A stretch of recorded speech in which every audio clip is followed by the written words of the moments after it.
1947 میں پاکستان کی آزادی اس مقصد کے تحت لی گئی کہ مسلمانوں کے پاس ایک ایسی ریاست ہو جہاں پر وہ اسلامی اصولوں کے مطابق اپنی زندگی گزار سکے۔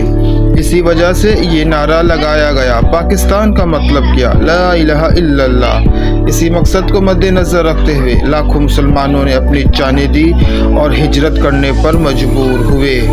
لیکن جب پاکستان کا آئین بنایا گیا تو اس میں پاکستان کو ایک اسلامی ریاست تو ڈکلیئر کیا گیا، لیکن جو سزائیں ہیں ان کا اطلاق نہیں کیا گیا۔ قائد اعظم پاکستان کو ایک سیکولر اسٹیٹ بنانا چاہتے تھے جو کہ اسلامی اصولوں پر چلے، یعنی وہاں پہ ہر کسی کو اپنی خود شخصی آزادی حاصل ہو اور فنڈامنٹل رائٹس ان کے مقرر ہوں۔ اسلامی اصولوں کو مد نظر رکھتے ہوئے وہ اپنی زندگی گزار سکیں، یہ ایک متضاد بات تھی۔ جنرل ضیاء الحق کی جب حکومت آئی تو جنرل ضیاء الحق پاکستان کو ایک مکمل اسلامی ریاست بنانا چاہتے تھے، جو صرف نام کی اسلامی ریاست نہ ہو بلکہ وہاں پہ ہر کام اسلامی اصولوں کے مطابق کیا جائے۔ اسی وجہ سے ضیاء الحق نے شریعہ لا کا نفاذ کیا۔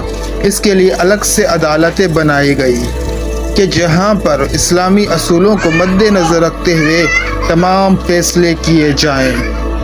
اس کے علاوہ ضیاء الحق نے حدود آرڈیننس جاری کیا جس میں زناکار، چوری اور دوسرے جرائم کرنے والوں کی سزا اسلامی اصولوں کے مطابق سنگساری، ہاتھ کاٹنا وغیرہ مقرر کی گئی۔